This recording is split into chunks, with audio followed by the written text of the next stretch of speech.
All right, everyone, welcome to the first episode of the RACKS and Rod podcast. We have Dave Piavis here today. This is actually the first time I ever got to meet Dave. Me and Dave have been friends for 10, 15 years now. We were on the same pro staff together in Tyler Jigs. That was Trevor. Yeah. That was a long time ago. That was like 15 years ago. And we found out to meet up in person. He drove, what's it, 3 hours to get here today? Thereabout, yeah. Jeez, the whole way from Mountaintop, PA. It shouldn't have been 3, but the traffic made it 3. Trout Haven up there. But today we're going to, this podcast, no scripts, no nothing, off the wall, hunting, fishing, outdoors. It's all it's about. So today's going to be a little boring episode, I feel like. We're just going to talk about ourselves, get to know each other, so you guys understand who we are. So we're going to start with Dave. Dave here, up from Mountaintop, PA. Am I allowed to give you, like, notes? Yeah, you can tell me. Don't tell people it's going to be boring. Okay, so it's not going to be boring. This is not going to be boring, okay? Well, hey, I don't want to give you guys a false sense of hope, all right? Just no false sense of hopes, okay? Because listen, if it's disappointing, then I don't want people all right, it is going to be boring, but that's okay. All right, so here we go. So Dave is one fish away from his 300th, that's right, 300 species of catching fish. It sounds like a lot, but there's a lot of people with a lot more. All right, dude, I'm trying to give you credit here, and you just got to put it down like that. I don't want to. No, I just don't want to like make it seem like it's something like it is impressive. It is very impressive. It is impressive, but there's a lot of people with a lot more. There's a lot of people with a lot less, like me. That's true. I might call it 30, not 300. That's pretty good though. 30. I'm giving myself some. I'm sure you have 30. I don't really travel outside the state of PA. You travel to like all these cool places like Florida, Jamaica. Where else you been? Where's the farthest place you been? Farthest? Yeah. I've been to Europe a couple times. Not, have you really? Not like fishing, but... Oh, I know you went to Europe. Huh. Like with work stuff. Huh. Where's the farthest fishing one you've been? Jamaica? Probably Costa Rica, probably. Costa Rica, yeah. What was... Okay, you call it 299 species of fish. What is one fish you will never, ever forget about? I mean, I could probably list them all, but if I had to pick one... I mean, that sawfish is pretty sick, right? That sturgeon. The sturgeon was nice. 6 foot, 900 pounds? It was 9 feet. And like 9 feet. I mean, it's impossible to know the weight for sure, yeah, but they're in the water, yeah. like 400 pounds-ish. Dude, people dream about that kind of stuff. And you're living the dream that everyone else wants to do. Like, you travel the country, catching all these cool fish. You're at 299 species, which apparently is not a big deal, but to me it is. It's a big deal. It is a big deal. I don't want to, like, poo-poo it. It is a big deal. I'm just saying, 100%. I'm not, like, the king of this or anything. When you catch your 300 fish, which you said you're going to probably do when this podcast comes out next week or so, what fish is it you're going after? I don't know yet, but okay. There's a few that I need. Oh, my God. I'm sorry. What fish? Where are you going? Are you going anywhere special or are you staying in PA? I don't know yet. I might go somewhere. This guy just like picks up your bags, just chooses wherever you want. You throw a dart at a board with the states, and that's where you go, right? Yeah, because like my job allows me to work remote, so it's ridiculous. Where's your favorite place to fish? What state would you? If you could go to one state every day, that's an easy one. That's Florida. For I knew sure. that was coming. That's Florida. I knew that was that's coming. An easy one. Called that one in my head. Easy. Well, because Florida is such it's got everything. It literally does. It's an exotic wasteland of species of fish that can survive because people don't want them in an aquarium anymore. How many species of fish you probably knocked out in Florida? Like how many species of fish? You know, I never really thought about it, but like 100 probably half the list, insane. If not close to it. Probably half. Every aquarium fish lives in Florida. Like every aquarium fish lives in Florida. It's warm enough. Yeah, you got your ghost knife fish. Which is cool. I remember that big one you called. Yeah. Big ghost really knife nice. Fish. And then you got all your cichlids. What else is down there? Are we gonna be able to like put images like we can? We can show, like people can see what we're talking about. 100% we can. Yeah. Do that. So you'll see this ghost knife fish somewhere in this area. Yeah, for sure. You'll see the ghost knife fish. That's a pretty big one. And plus your cichlids, you get your Oscars down there. All kinds of stuff. The peacock bass. I mean, that's a cichlid, but that's the one that like most people know about. Yeah. And what other big one was down there? You call it? What other big What was your probably most prized catch down there? In Florida, it's got to be the sawfish. Oh, you go down to Florida? That's Florida, yeah. No Oh, I did not know that. See, we're talking about Dave today because Dave does a lot more interesting stuff than I do. I just fish up here in PA and it's boring. And Dave's a pretty interesting person. We got Florida, Jamaica, Costa Rica, catch all these cool fish. What was the other day you caught? You caught that marlin. Was it? No. Oh yeah, that was in Costa Rica. The sailfish. Yeah, the sailfish. What kind of Indo-Pacific? Yeah. That was a cool That was a cool sailfish. Yeah. That thing had some beautiful iridescence to it. We'll show it right here somewhere. Yeah, perfect. Yeah, that was a beautiful fish. But so what got you started in fishing? Was your dad, your grandpa, or did you just do it on your own? It was 100% my dad. Really? Was he a big fisherman? He is. Yeah, he fishes. We fish together a bunch. Okay, that's awesome. Yeah. Did you go with you like Florida and Costa Rica stuff like that? Or yeah, he lives for part of the year. He lives down in Florida. Okay. I didn't know. Yeah, awesome. Nice. And you shoot some. He's a snowbird, as they say. Okay. Fair enough. I mean, I would do the same thing too, because it's like anyone who has the means, I would recommend that too. Or the Outer Banks. I would live down the Outer Banks in the colder months because that's when the fishing down there is immaculate. Like immaculate. You ever been Outer Banks? No. Really? It's nice. Dude, the fish. So if you've never surf fished before, you can go down there with a rod and catch fish. Like me, I didn't really know what I was doing, and I caught tons of fish down there. Dude, the surf fishing down there is unreal. The fish are just right there in the wash, right in front of you. Dude, drum, skates, sharks, trout, bluefish. Dude, they're catching bluefin tuna down there off the one pier the other day. And like, is it sight fishing? Can you see them? Oh, if you got a boat, you could. Yeah. But these guys were off of Jeanette's Pier, which you didn't hear the whole story about this. So they're bluefin tuna fishing off the Jeanette's Pier, and which is not legal apparently. You cannot legally fish for bluefin tuna from shore or a pier. So Jeanette's Pier was posting pictures of people trying to catch these bluefin tuna. The feds came to him and told him, you got to take all your stuff down right now of all your bluefin stuff. You cannot promote bluefin fishing off of this pier. But so how do they know? Like exactly. I guess by the gear. Like you're throwing a paddle tail. You're throwing a giant swim bait around. So what two kids did was they got kayaks and went off the pier about probably within a mile of the pier and caught 200-300 pound bluefin tuna. And that's legal. 100% because you gotta get a permit for it. And the one guy was actually a local to Outer Banks, so he was actually pretty smart. So what he did was he hooked into this bluefin tuna and threw a bucket out behind him so it caused drag. The other guy was not that smart. He got dragged like 3 miles with a bluefin tuna.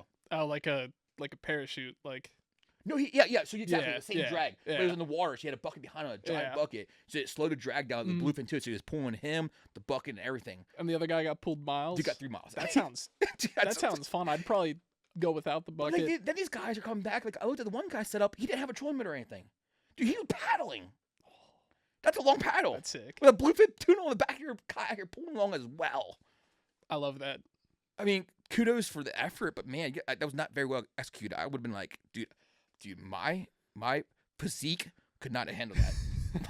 my physique, I would have been dying. I would have called for the Coast Guard because I've been dead.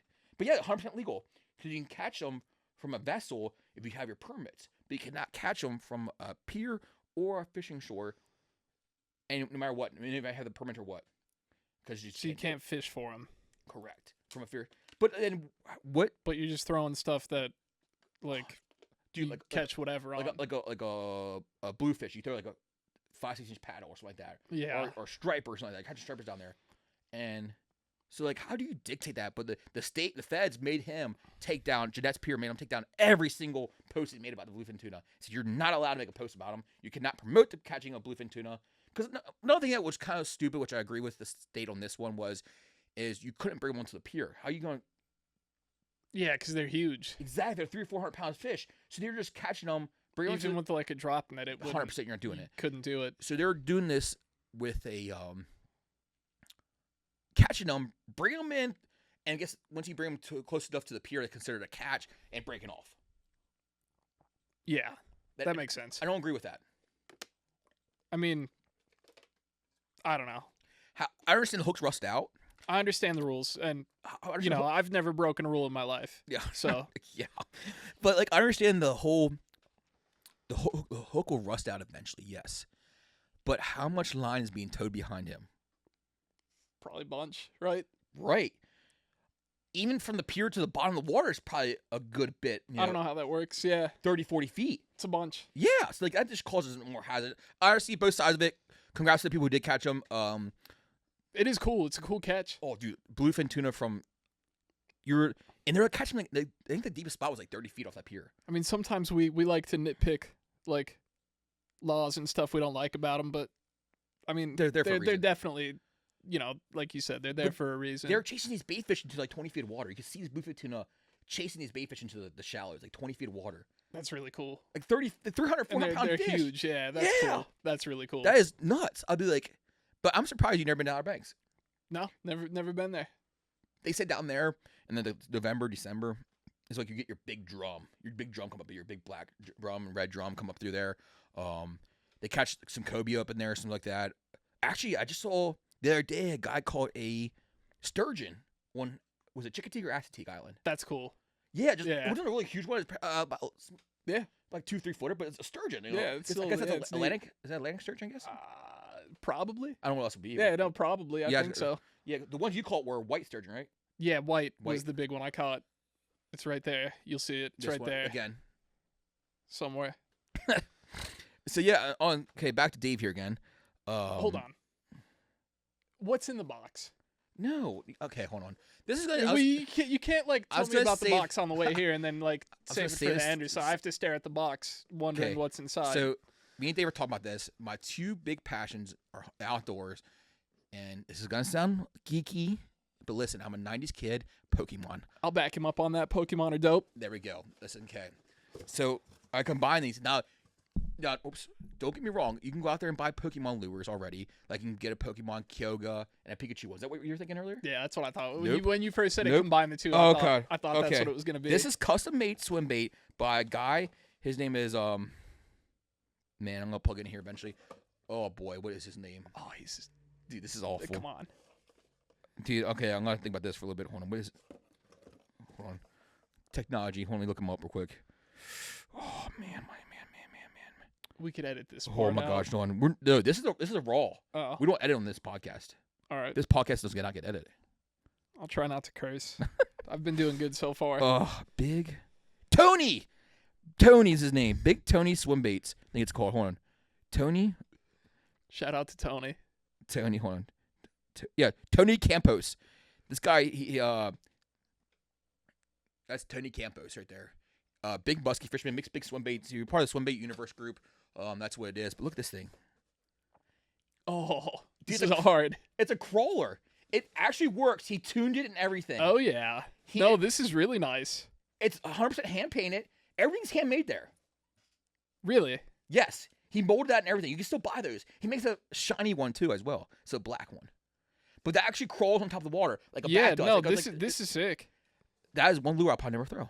It hangs in my room all day long. I will probably never throw that lure. That's like $150 lure right there. I'd be tempted to throw it. No, I won't catch anything on it. I'll just lose it. I'd be pissed. No, you won't lose it. How are you going to lose top water? You're not going to lose it. Dude, listen. You're not going to lose it. In a trio, we'll lose it. Yeah, maybe. But dude, they make what's this line on it then? Were you throwing it? He tests them. Okay. That's right. That's right. You did say that. He tuned them. Yeah. He tunes them to make sure they work. Yeah. And it actually crawls like a bat would across the water. I think Tony would want you to throw it. Big Tony Campos. He would love. He would like to see a shout out. I'll make sure he sees this. But he makes a shiny version, like the Pokemon shiny. Everyone in the comments, tell him he should be throwing this. No, please don't. That's like I think I spent $150 on that. I don't remember, but they're not cheap. Big swim baits are not cheap. And then when he loses it, no one laugh at him. But they make a black and white one, which would be pretty cool, like a shiny version of it. Yeah. I think I should buy both of them. Then you gotta throw one. Then you have a backup. Maybe Tony will give me one to throw, just to make a video of it for him. Just give him a shout out, Tony. That's pretty sick. I told you would not know what it is. No, this is really cool. Right? Hand painted and everything. Do you have like a video of it? Yeah. Like he does actually. Hold on. Brady? It'll be right there. Post it. Is it working? Yeah, it's working. It's pretty bad quality, but it works. I could see what's going on. He tunes every bait like that to make it work like that. I'll hook you up with him. Ain't that cool? I'm getting one. I'm throwing it. I'm throwing it. Throw one of those on Florida in the canals. If you're gonna display it, at least go catch one cool fish on it No, first. because it won't be as nice looking, dude. It'll get hook rash and everything like that, dude. I'd literally just hang it upside down on my thing like this all day long in my room. You don't think it would look better with teeth marks in it? No, I lose it. I don't catch fish like you do. Yes, you do. Come on now. I don't, dude. But I tell you what, take us down to Florida and throw it in the canals. We think you catch with that. It'd be cool to get some topwater blow-ups on that. Yeah. But yeah, it wasn't. You were thinking it was the Kyogre and the Pikachu one, which you can get at any retail store. But this one is custom. You cannot get one at a retail store. No, that's sweet. I like that a lot. Tony Campos will be coming your way. Thanks for sharing today's secret box. Tony, beautiful work, man. I'm not sure this will happen every episode because this is like one of. I thought it was really cool, and I know Dave would appreciate it because he's a Pokemon geek like I am. Dude, we could start another podcast about Pokemon, but we're not gonna go there. I have a. Go ahead. Like a Game Boy Advance to HDMI, so I play the original Pokemon games on my TV. So I'm big into the Pokemon too, and I play Pokemon Go all the time. Well, when you travel the world, you can probably makes it pretty easy. I got all kinds of stuff. This is a hunting and fishing podcast, all right. Dave, all not right. Pokemon. Focus. All right. Anyway, so that was a cool box, but we're gonna go back to Dave here, and Dave, you shot some pretty big buck too. Yeah, I mean, definitely a fisherman first. Agreed. I've killed a couple buck. Now, have you ever thought about going for like the PA Grand Slam, like the turkey, dip, bear, deer, or did you already do that? You might have already did that already.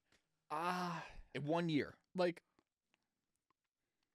I'll do the deer and turkey for sure. I only want to hunt something that I'm gonna like enjoy eating. Have you ever had bear roast before? I'm not a big bear fan. Have you ever eaten bear? I don't like it. You're not answering my question. Have you ever eaten bear? Yeah. Okay, I wouldn't say I didn't like it if I never had it. I don't know. You never know. Yeah. So you had bear already and didn't like it? I didn't like it. I don't want to kill something like. I'm with you. Yeah. But.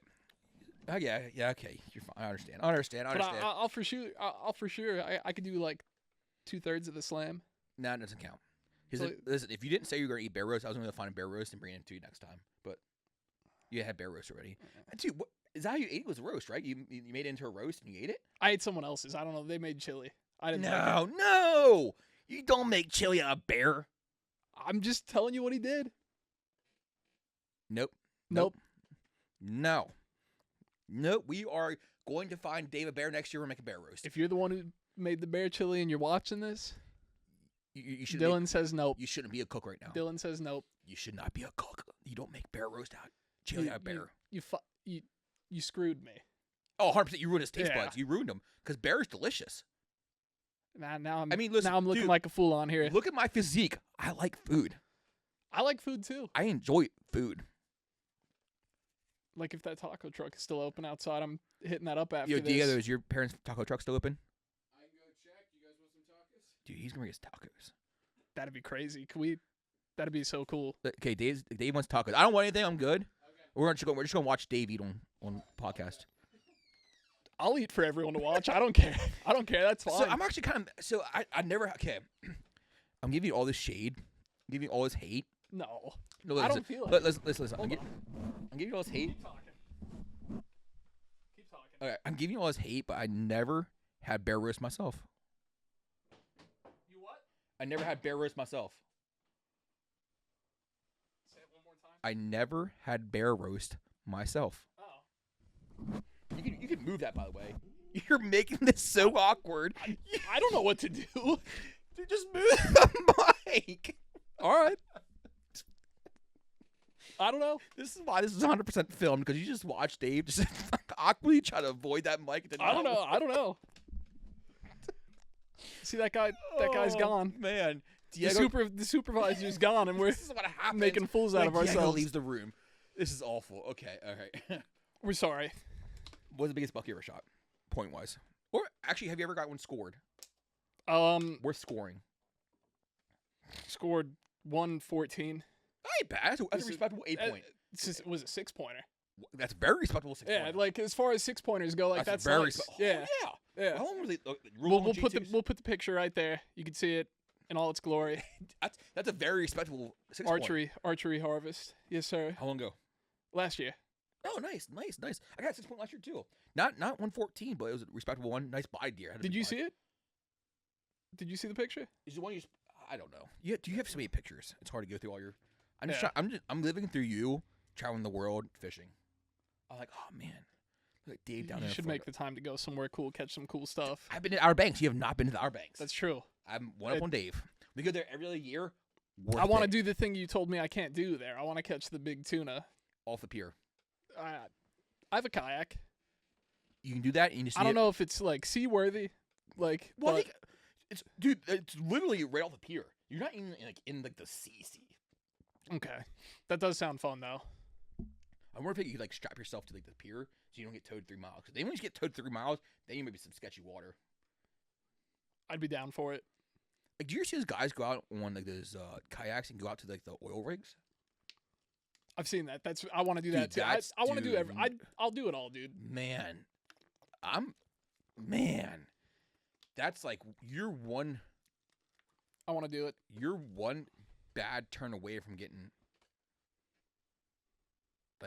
man. I don't know. You're always one bad turn away from getting it though. No matter what you're doing, you might as well go do some cool stuff, right?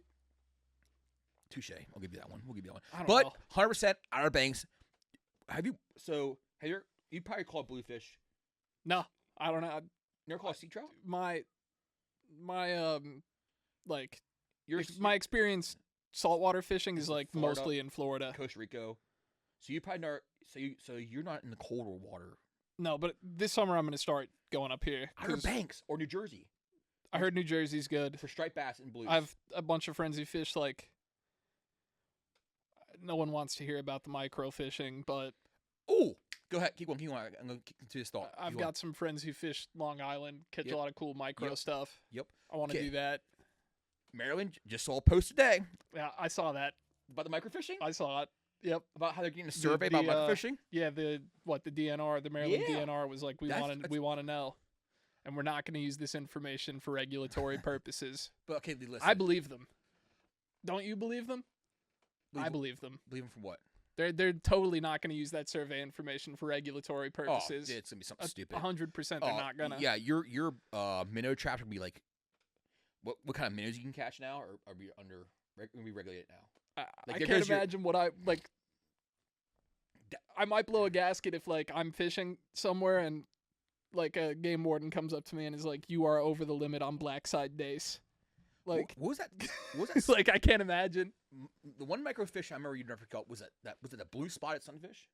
Blue spotted sunfish. Yeah, that was probably one of the coolest ones. And they're pretty rare in PA. They're not very common.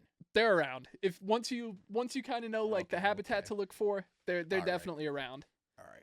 Well, your round and my round are two different rounds because I live down here in southern PA. Southern PA sucks. We have we're not in the mountains for trout. Dude, down here trout fishing sucks. It's all stocked water. Really? It's all stocked? It's stocked everywhere, dude. For me to go find a native brook trout stream, I'm driving an hour and a half. I wouldn't have expected that for down here. Oh, dude, I thought for sure there'd be some, at least some around. No, none, huh? No, because what's the closest for you then? South Mountain, about Michaux State Forest, is where we can find the nearest one. Jeez. Without trespassing or going on someone else's property. Now, because the state down here prefers to stock trout, and can't give them all of this because urbanization is a huge thing down here. Our creeks are way warmer than they used to be. A lot warmer than they used to be. Like how long ago? Dude, I'd give it probably 100 years. Okay. There was some native brook trout in the Goodhorse Creek many years ago. Urbanization, farming, stuff like that have really ruined that. We have a lot of farms in the area. Big corn area. I saw it does look like farmland. Huge farm area. A lot of corn last week. And guess what? Fertilizer. Fish gone. Yeah, that makes sense. Fish gone. That sucks, but that makes sense. Runoff. Yeah. From roads and houses, warms water. Brook trout gone. Hey, there's a nice creek over here that stays cool. Be a nice creek for native brook trout. Stockfish. PA put stockfish in there. Which I give PA credit here what's due. They are turning around now. They seem like they're more favoring the native brook trout and the wild brown trout now than they used to. That's good. I think that's important. Oh, 100%. Now, I'll take the wild brown trout, over stockfish. At least we got some kind of wild fish, not some stupid pellet fed fish. But what I really like to see is native brook trout, but they're pretty, sensitive to that water quality, and we just don't have it around here. Yeah. I feel like up at your place, like every creek you go to has either wild browns or native brook trout in it. Every creek. Just about. That's what I'm saying, dude. Yeah, unless there's like something severely wrong with the water. That's what I'm saying. Then, yeah. Dude, we could barely get wild browns around here. We probably have. Yeah, at home it's easy, which is crazy because like I don't live that far. You live 2.5 hours away. Yeah. In the mountains. Yeah. Like you see Sasquatch up there. We don't see Sasquatch down here.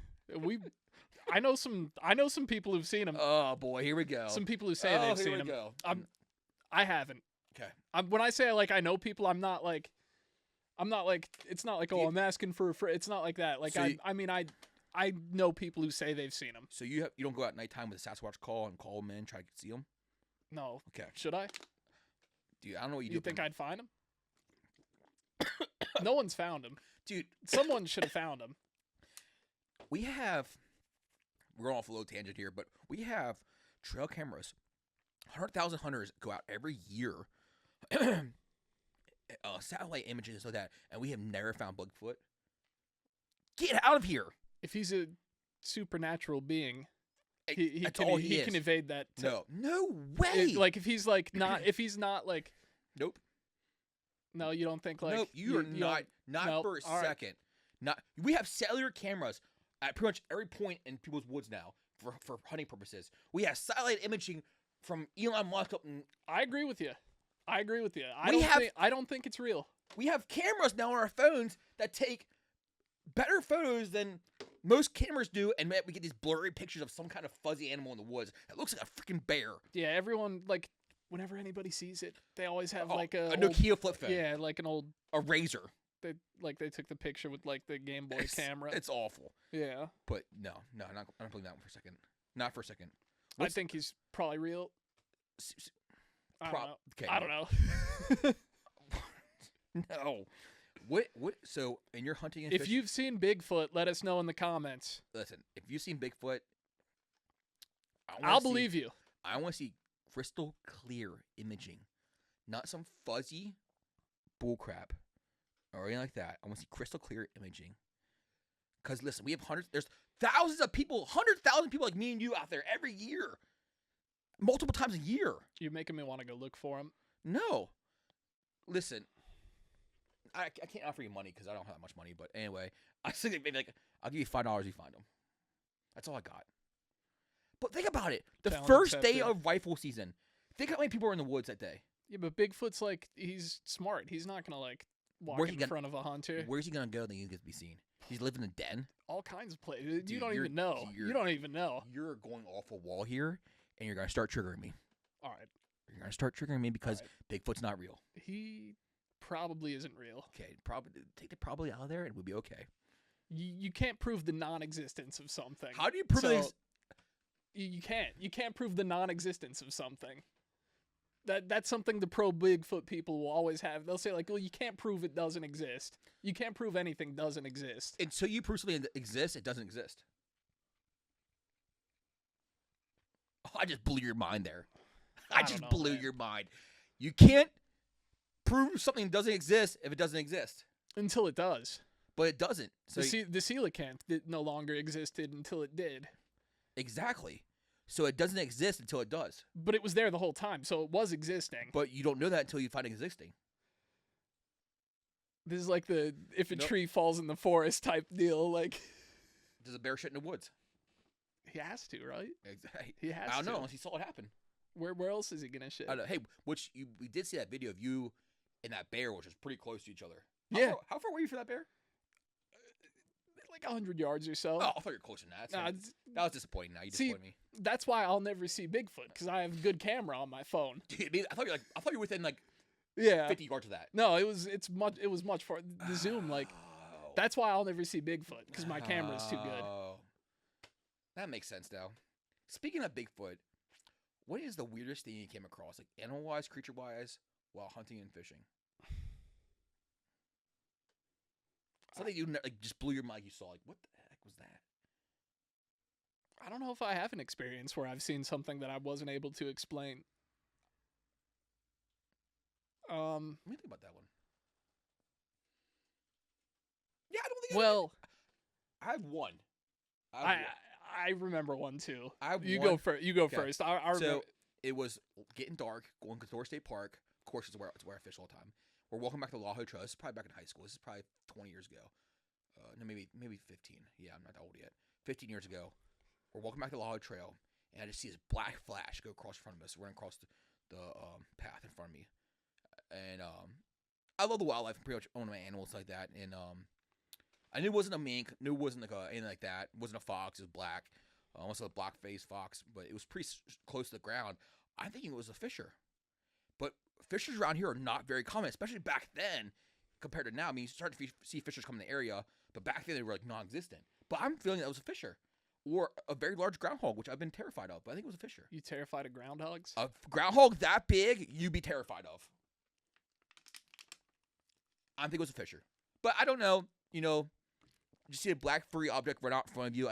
We have weasels, mink and stuff like that, and muskrats, but it was real long and lanky. Could have been like a baby Bigfoot. We're not back on Bigfoot. We're not doing this Bigfoot. All right. We're Bigfoot is not small and lanky and skinny and like this creature was. If I had to put money on it, one thing it probably was, it might have been a fisher. Because do you have fishers up at your place? Yes. A lot of them? No, but they're definitely around. Are you afraid of fishers? They're pretty like aggressive animals. I've never seen one, so maybe if I saw Dude, one, I'd be afraid. They're pretty gnarly. Did you ever hear one yell? I don't think so. You hear a fox yell, right? Oh yeah, they sound cool. I like those. Yeah, but it sounds like, dude, it's like that, but like worse. It sounds like a little girl's getting like die in the woods, like someone's killing her.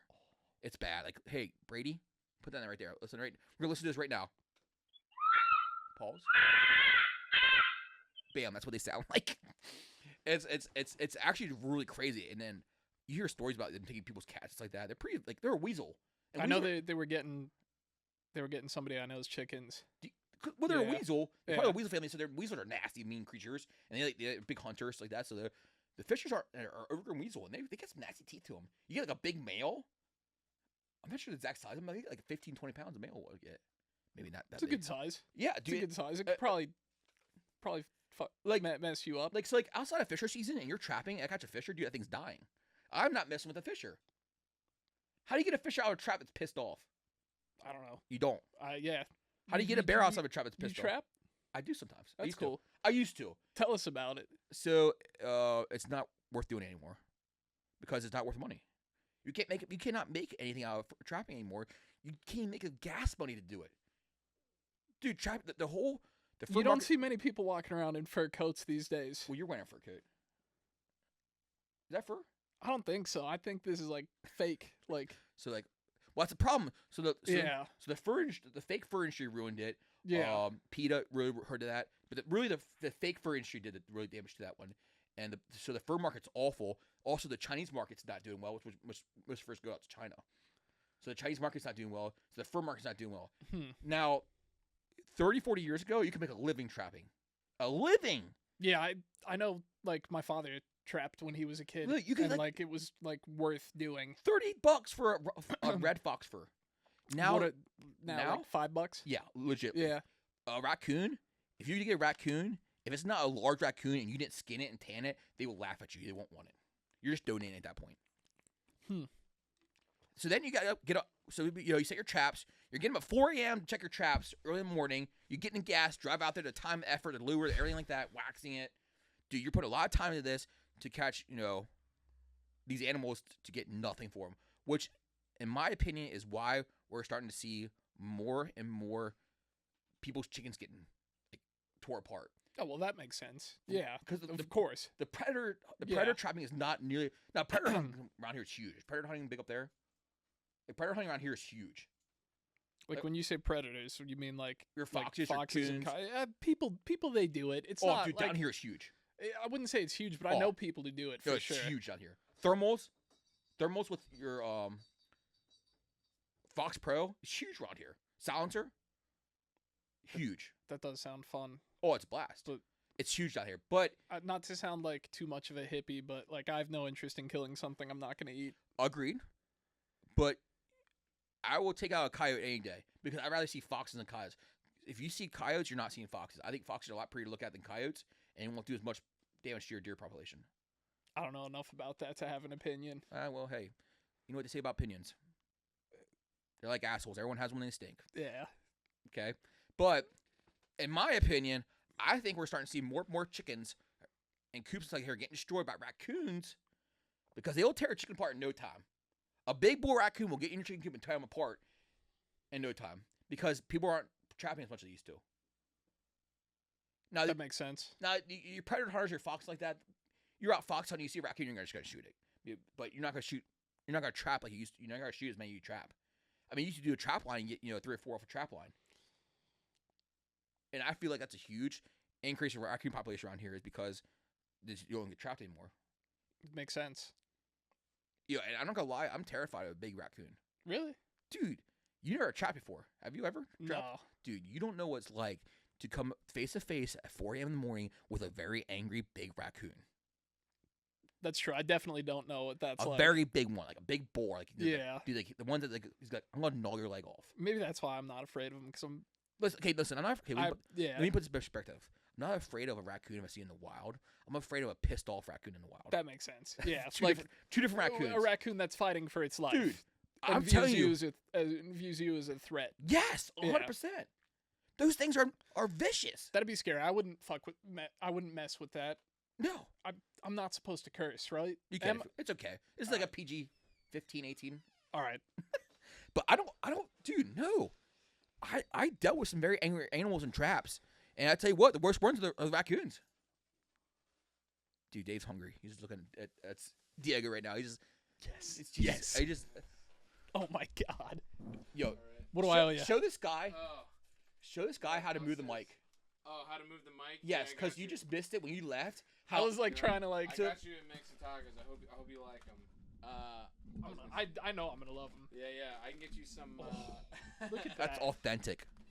My goodness. That's all. Hey, Audio and Visual Entertainment Studios is sponsored by the Taco Trailer. there you go. There we go. I was just hey, Diego, the taco trailer. Yes, there we go. Dude, that's authentic. He makes it tortillas here. This looks. This This we looks just turned into a legit. food podcast. This looks legit. That's the. Do you have that kind of stuff up there? I was gonna say. Do you have legit taco stands up in there? My favorite guy got deported. Shout out Jay Zapata. We want you back. Where has this podcast just turned to? Oh my God! Ricardo, the community misses you dearly. We need you back. I miss You your tacos just- so much. I was gonna say it's on the house, by the way. No way. I can't If accept you wanna that. share, if you Yo, wanna this share, guy, I'll take a donation. but Diego. It's not necessary. You understand? This guy is like a millionaire. Stop it. Okay, semi-millionaire. Not even close. Is this mic placement good? Or Yeah, have I'm you fine with made it. It's up to him. I'm cool with it. As long Yeah. as you can hear me, I don't care where it Yeah. is. Okay. So, How hot is the sauce? The red is pretty spicy. They're all original sauces. Actually, my father makes them. That's cool. Oh, man. So definitely test them before. Yeah, you definitely. give him some milk while you're at it. This guy's gonna need milk. You're one of those people. I love spicy food. I don't. All right, so we were talking about. Talking about get this guy some milk. Come on. No, we're talking about the different creatures we saw in the wild, and you were go up next. Ooh, That's spicy. that is spicy. That's good though. You guys make the sauce too? Oh yeah, they're all original sauces. And handmade tortillas. Man, this is Thank you, What a- Mama what a- and Papa Diego. what a treat. Man, I see your last name. Sandoval. Sandoval. Okay, see, I'm awful with names, and I would have butchered that one. You move the mic out of the way so we don't hear you eating. Yeah. I appreciate that. Thank you. I'll talk to myself for the next 30 minutes. these aren't gonna last that long. What kind of meat's that? So we did is a combo. It's called campechano. So it's like the chorizo mixed with the steak. Ooh. So, yeah, you got like the Nice. closely ground Mexican sausage and steak. It's so good. It's a classic. So I figured. Was this worth the 2.5 hour drive? 3 hours? This makes everything all worth it. All right. So now we know how to get Dave down here from now on. We just offer him some tacos. That's right. My voice is cracked like a little 15-year-old there. All right. So what we're talking about here, we're talking about very angry raccoons because we got on a tangent once again. but we're back to Dave here. Dave, you need to tell us what creature you saw in the wild that really blew your mind. I mean, are you just gonna make fun of me because ghosts aren't real? Bro, I definitely saw a ghost one time when I was All fishing. right, I am regretting asking you what you saw in the wild. It was just a guy, but it like wasn't. No, yeah, exactly. It was nothing. You're just seeing stuff. How old were you? I was an adult. That makes it even worse. All right. I don't believe in that kind of stuff. I don't believe in that kind of stuff either. Then how you gonna sit here and believe it? Because I saw it. I saw it. Dude, Tell him ghosts are real. I think ghosts can be real if you believe in them. there we go. Thank you, Diego. Thank you, Diego.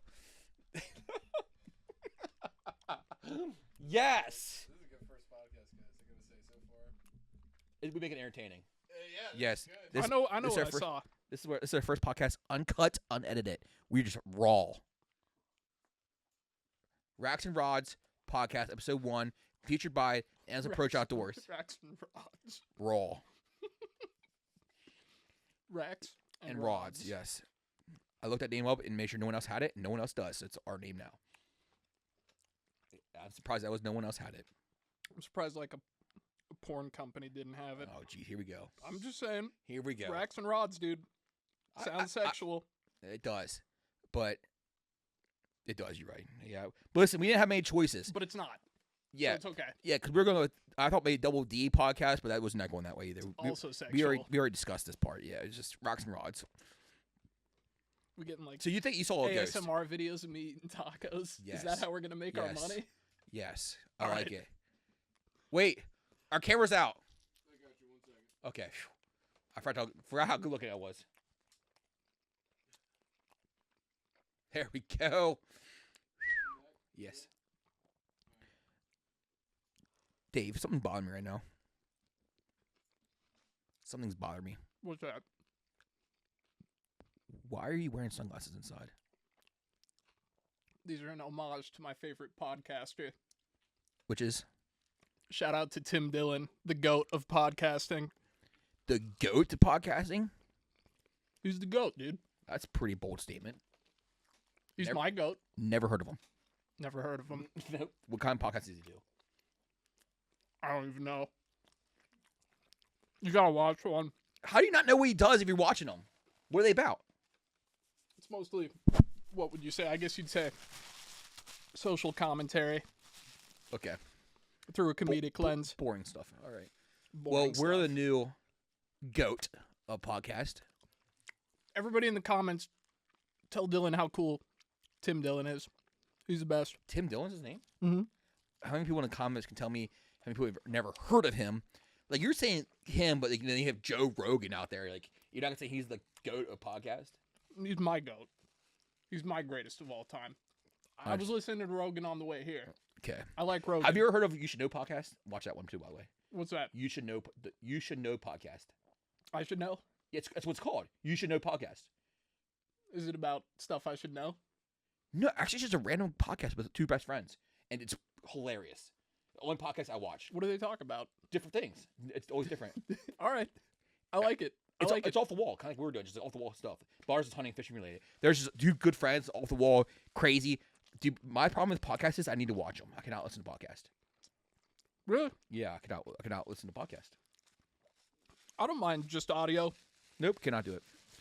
So that's why we're doing a video and audio. The podcast. video does give it an extra 100%. layer of, We gotta figure out what we're gonna do this backdrop. like, imagine if you, the viewer, could only hear me eating the tacos and not see me doing it. Oh, they'll hear you. Yeah. Oh yeah. But they'll be able to see me, too. Got what you're saying. Understand? This wall. We gotta figure what we're gonna do with it. That wall? Yeah. What we're going to do with it? Yeah. What are we going to do with it? We need some kind of scene behind it. What about, like, green screen? We just put ourselves, like, on the water Yeah. fishing. Like, we could, like, green screen ourselves onto, Yeah. like, a big glittery bass boat. So that's what we need to discuss this right now, because this is a big part of the podcast. Is we need to figure out what kind of scene we're gonna have here. Comment below if we think we should have back there. I'm not sure if we want to have a log cabin scene, if we want to have a woods theme, if we want to have it on a boat theme. Problem with green screen is the other was saying was that the lighting is difficult for green screen. So the shadows like that make it a little difficult for green screen. I'm sure Brady can do something with it. We'll talk to him about it. But dude, Diego, what do you think about us on a boat? Boat? On a boat in the middle of the lake. That'll be cool. Like, a gun rack on the back of the boat. A gun rack on the back of the boat and 2 fish rods sitting there. Dave, I'm talking to you. What was that? I was. Look, I'm into these tacos, dude. I'm sorry. us on a boat. I like it. Okay, well, I know it's your idea, so I'm just kind of following up with it here. It sounds good. With a gun rack on the back of it. Yeah. And 2 fishing rods on the front of it. Yeah, racks and rods. That's what I'm saying, dude. That's what you gotta have. You gotta have it. Like, do you ever see the Trailer Trash podcast? No. Okay, I knew I shouldn't say this one. Okay, it looks like they're in a trailer that's all trashy up. Like they have like wallpaper on it. Like, we need some kind of aesthetic behind this, Yeah. for sure.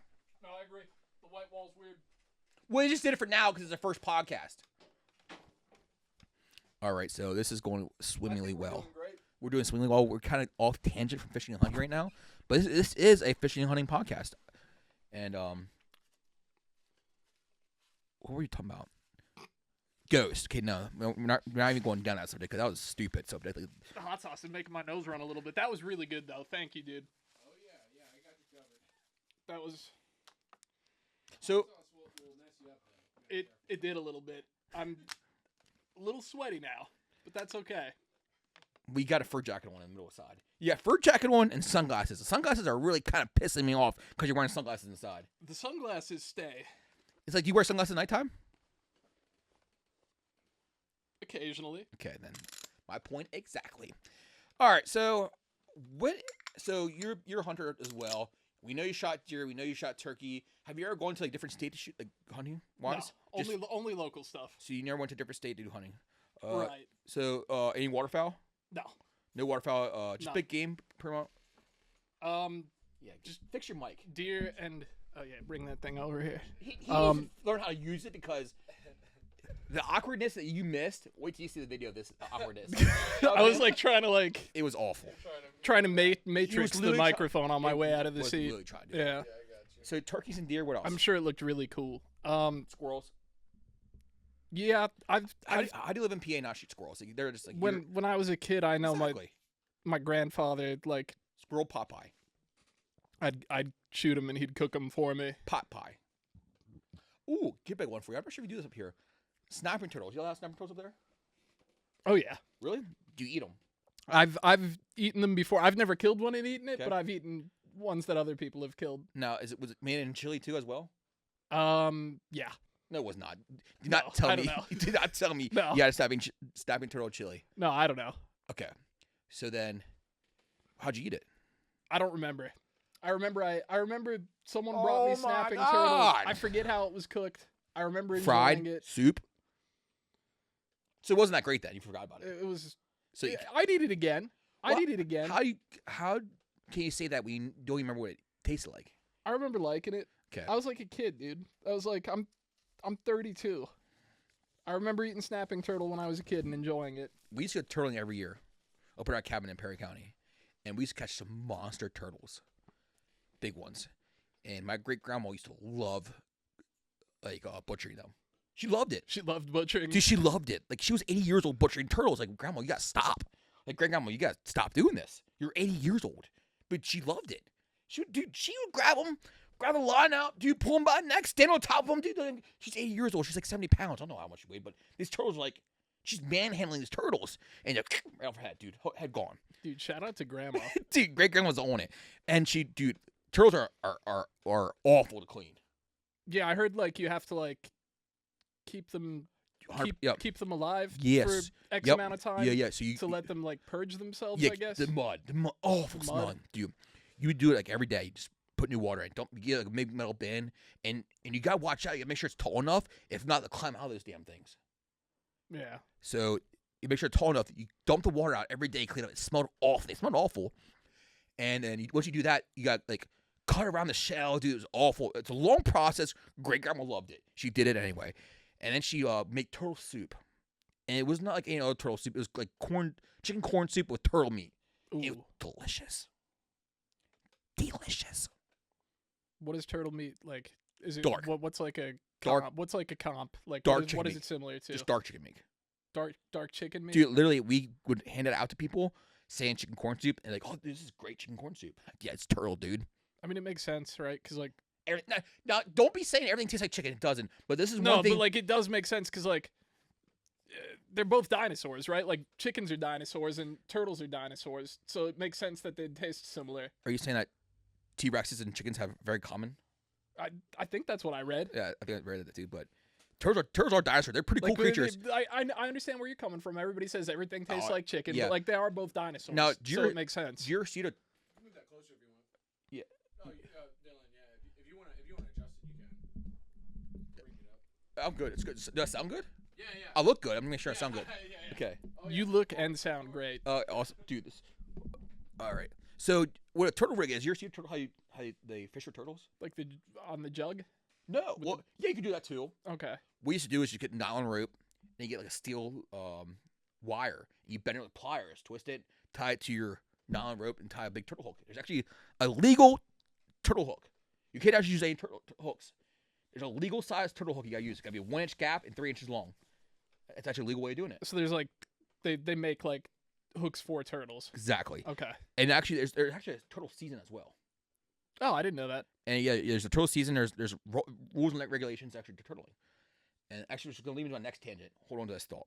If I got the turtles, and you throw beef lips or cow tongue because they're so Beef lips. literally because it's so tough. You have to take a knife and cut a hole in it and put your hook through it. Jeez. If you use fish or chicken, they tear it apart. That makes sense. So you want them to swallow it, and you hook them, and you got them. You set the hooks overnight like a jug, Yeah. and that's how you do it. Pretty fun. Catch the big turtles, eat them, delicious, awful to clean. And not forget where my next tangent was going to go. Oh, because reptiles, frogging in PA. I love frog legs. That I eat quite a bit. Okay, do you know the rules of frogging in PA? I didn't know there were rules. There are rules, and there are stupid rules. Don't say that. Oh, they are. Don't say every rule is for.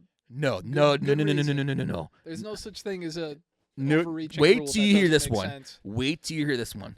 Okay, so you go turtling at nighttime, right? What was that? You go turtling at nighttime. Do you? Most time, yeah. Okay. Down south, you go turtling at nighttime. With All right. spotlight, okay? All right. In the state of PA, Pennsylvania, good old Pennsylvania, you cannot use artificial lights at nighttime to frog.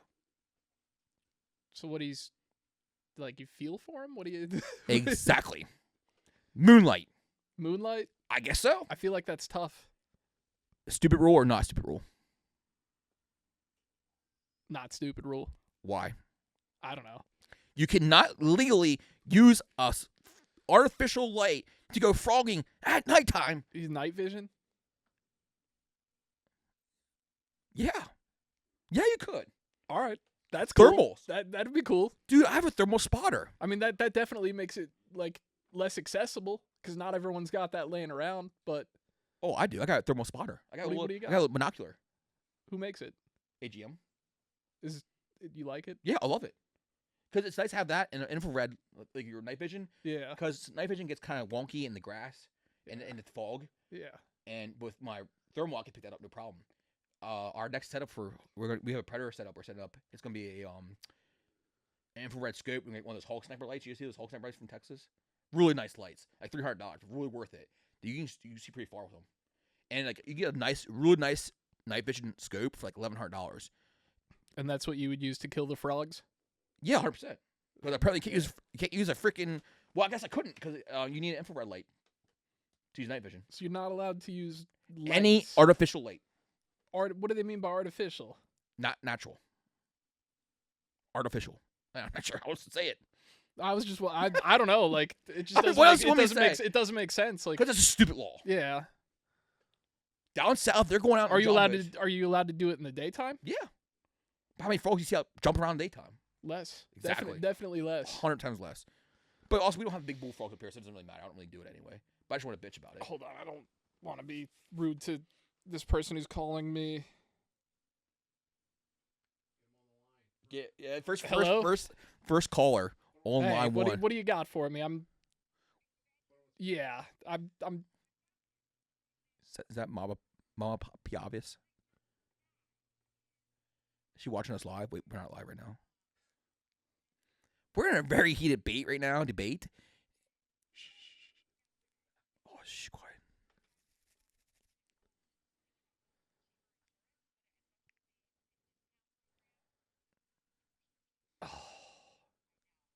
That sucks.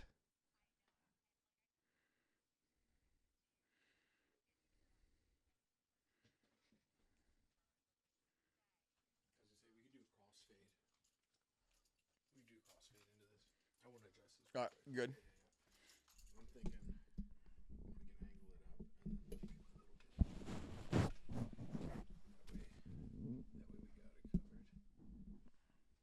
Look good? Yeah, Okay. I think so. That way, when you're looking at him, it still picks it up, but you know, so it's like leaning into Shit, it. so he wouldn't be able, because like we're in May now, so he wouldn't be You get a first able caller to on be the effective podcast. until Dude, June. that would be a sucks. cool element. Yeah. You want me to hop in here a sec? Go for it, man. Yeah, dude, come on. Diego. Diego's stopping in here. Yeah, everyone, this is Diego's audio studio. This thing is why is he talking so loud? You know, when you're on a phone call, sometimes you got to talk loud. Now, I will say we do have a sound-treated room right over there. If you want to take a step in there. Be more private, Ken. It could be a little more private. All right. Sure. Diego, have you ever hunted a fish?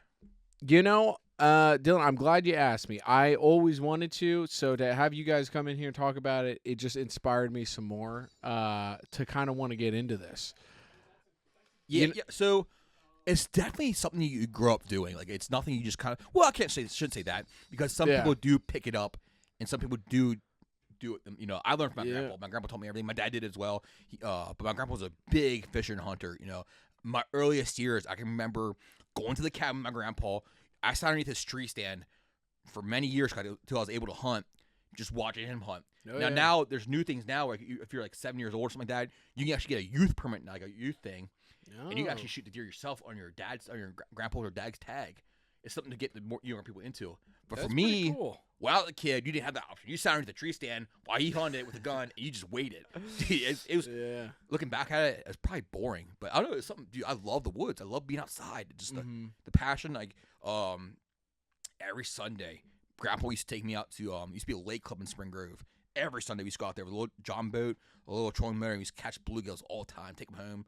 Yeah, something definitely it's in my blood. It's in my blood for sure.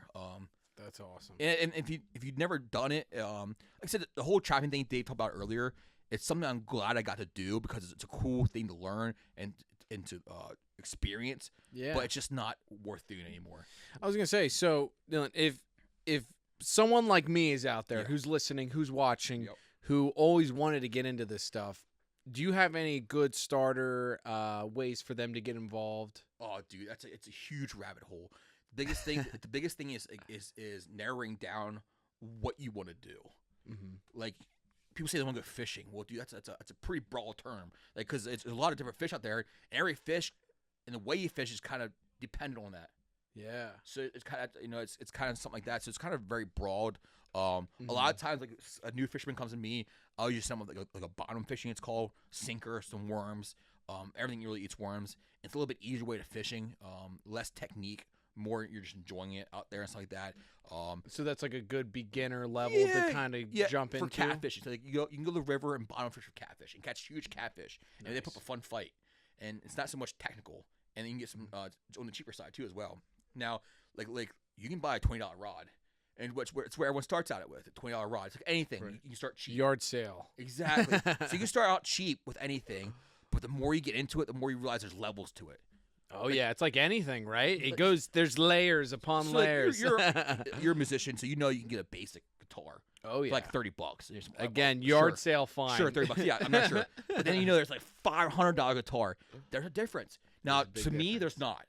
A $30 guitar looks like a $500 guitar to me. Yeah. $30 fishing rod looks like a $500 fishing rod to you. But there's difference to it. There's a difference. There's huge differences. And then, like you said, until you get into that, you don't understand that. Like that's why just an entry level fisherman, you just like a $20, $30 rod set up would do everything you need to do. And same with hunting. There's different calibers, different gauges, different guns, different things for the things you want to hunt. It's the best thing to do is narrow it down to what you want to do, so you aren't overwhelmed and you aren't spending a boat ton of money Yeah. on it. You know, you just kind of narrow it down and ease your way into it. Because you go online and type in learn how to fish, well, you're gonna get 20 different answers for 20 different fish species. You know, there's saltwater, there's freshwater, there's bass, there's panfish, there's catfish. You name it. I mean, everything's different. So it's very hard to point someone in the right direction who want to hunt to fish without really narrowing down what they want to do. Yeah. I mean, do you want to go to the river? Do you want to go out fishing and just kick back and have fun? And that's when you want to start bottom fishing. You can cast out there, let it sit there. You just hang out with friends, talk, stuff like that. Yeah. So it's kind of a really loaded question when someone asks how do you get into fishing or how do you start fishing? Well, I think you nailed it right there. Yeah, You got to start with how you want to come in on it. Yeah. If you want to be a casual or if you want to make it more of a long-term thing. I'm gonna tap you in. Dave, you good? Yeah. Dave, Now I'm getting a phone call. Yeah. No way. I'm not. Back to your regular schedule. Yep. Here we go. I'm a boring person, not getting any phone calls. What were you guys talking about? So Diego never went fishing before. He never fished or hunted, which is understandable. If you aren't don't really have family into it, it's hard to get into it. There's a lot to learn. He said, "Well, how do you get into fishing?" It's a tough one. How do you get into fishing? Exactly. It's such a loaded question. I said, "Well, you need to narrow it down. What do you want to fish for? How do you want to fish? Are you looking just to casually bank fish, have fun with your friends, bottom fish with the worms? Great thing to do. You can cast it out there, let it sit there, and just have fun, chill out with your friends for catfish." Be prepared to spend money. Exactly. So, like, as I said, there's layers to it. Like, I figured the best thing to do is narrow it down. That way, you're not spending all this kind of money, and you're not overwhelming yourself with knowledge, trying to figure out how to fish. Yeah, I would start with like one discipline of fishing. Same with hunting too. Like, you Yeah. can't say I want to be a hunter. Yeah. Well, everything has different gauges. You have different calibers. I mean, I feel like we all started fishing with like a worm and a bobber. Exactly. And that's Most of us, right? And I work at a hunting shop, a hunting store, outdoor store. And I tell people when people come in here and say I want to fish. Yeah. Dude, that's a loaded question, man. You gotta help me out here. But 9 times out of 10, I'll give them an ugly stick, some worms, and a sinker. Dude, here, have fun. Go out to the river, go out to the lake, go here, and here. You'll catch something for sure. Mhm. Now, best thing to do is do some research. Decide what you want to do. Do you want to fish lakes? You want to fish creeks? You want to fish rivers? You want to be a trout fisherman? You want to be a bass? Narrow it down so you don't get yourself overwhelmed and you don't get caught up with spending hundreds of dollars. r/fishing is a good place to like. What's that? Like Reddit.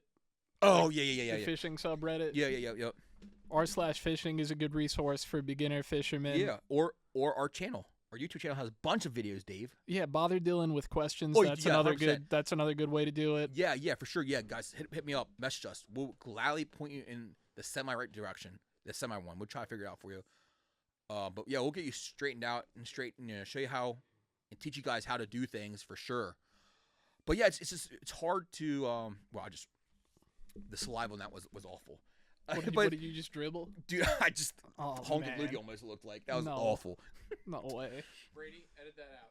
Dude, that was awful looking. Holy shit. Brady, zoom in, enhance. Oh, that was awful. But yeah, we all want to see that. yeah, everyone started out with a pretty much a worm and a bobber and a fishing rod. And like me and Dale were talking about, he's a big artist. He's a big musician. That's cool. I didn't know that. Yeah, so a $30 guitar and a $500 guitar looks the same to me, but to him it's different. Now to me and you, a $30 fishing rod and a $500 fishing rod are two different things, but to him it's the same. Right. It's the exact same thing. No matter what you do in life, you start out cheap and you work your way up to something Yeah, you more. start with the like, Exactly. because you don't know. No. Like, if I handed you a $500 fishing rod, like, and you've never fished Oh, yeah. before, It feels like a $30 fishing rod. you 100%. wouldn't know. No, not one bit. Now, I'm glad I got to the $500 fishing rod. I'm not trying to gloat or anything like that, but it's a huge difference. What rods do you use? What rods do I use? What rods do you use? I use a bunch of. So you're not a one man, one rod. Like you don't choose one brand. No, I Really? like seeing what's out there. You know. Really? So you know what? I like That's interesting. the stuff that Daiwa makes. Okay. I like the stuff that Shimano makes. Okay. I'm a big Shimano. I like their bait catchers. Shimano bait catchers are top of the line for sure. Now, so I'm kind of partial to this. I'm partial to this because Denali. I got hooked up with Denali back when I started really getting into social media and stuff like that. Back in, I was probably about 10 years ago. No, probably longer than that now. Denali came out with a Prime Series rod. Was the Panfish Were you rods. on their pro staff? I still am. So that's Okay. that's why I'm partial to it because they hooked me up the first year they came out their Panfish series is when I got hooked up with them. So I'm kind of partial to them. I always use their rods. They're great stuff. They treat me well, so I'm going to stick with them. Yeah. There's no reason for me to change. I always stuck with Denali. I have all my rods are Denalis.